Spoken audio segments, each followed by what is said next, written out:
इतिहास का महत्वपूर्ण प्रश्न है, आईएएस में पूछा गया।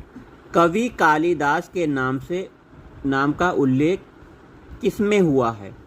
तो कवि कालिदास नाम का उल्लेख ऐहोल के उत्कीर्ण लेख में हुआ है। बी ऑप्शन सही है। व्याख्या देखते हैं, ध्यान से सुनिए। ऐहोल प्रशस्ति बादामी के शासक पुलकेशिन II के इतिहास को जानने का एक सशक्त माध्यम है। इस लेख की भाषा संस्कृत लिपि दक्षिण ब्राह्मी है। ऐहोल के उत्कीर्ण लेख की रचना रवि कीर्ति ने की थी। प्रशस्ति के अंत में लेखक ने दावा किया कि उसने इसे लिखकर कालिदास तथा भारवी के समान यश प्राप्त किया है। अतः इस अभिलेख में कालिदास के नाम का उल्लेख मिलता है।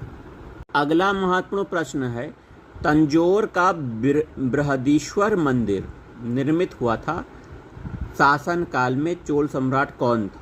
तो राजराज प्रथम शासक था, चोल शासक था यह। इसके शासनकाल में, राजराज प्रथम के शासनकाल में तंजौर का बृहदीश्वर मंदिर निर्मित हुआ था।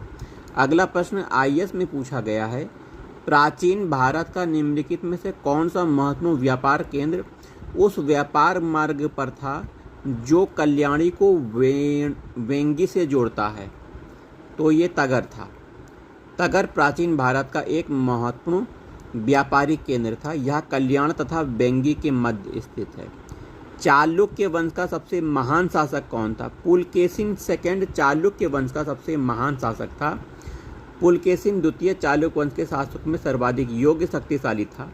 उसने 609 ईस्वी से 642 ईस्वी तक शासन किया। उसकी उपलब्धियों का विवरण हमें ऐहोल अभिलेख से प्राप्त होता।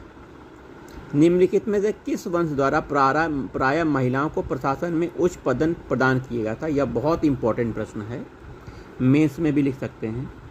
तो चालुक्य वंश में महिलाओं को प्रशासन में उच्च पद प्रदान किए जाते थे।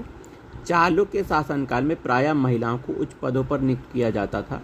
विजयादित्य प्रथम के भाई चंद्रादित्य की रानी विजय भट्टारिका ने अपने नाम से 2 ताम्रपत्र लिखवाए। वह अच्छी कवियत्री थी।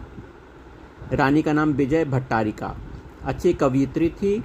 विजयादित्य ने अपनी छोटी बहन कुमकुम देवी के कहने पर एक विद्वान ब्राह्मण को एक गांव दान में दिया।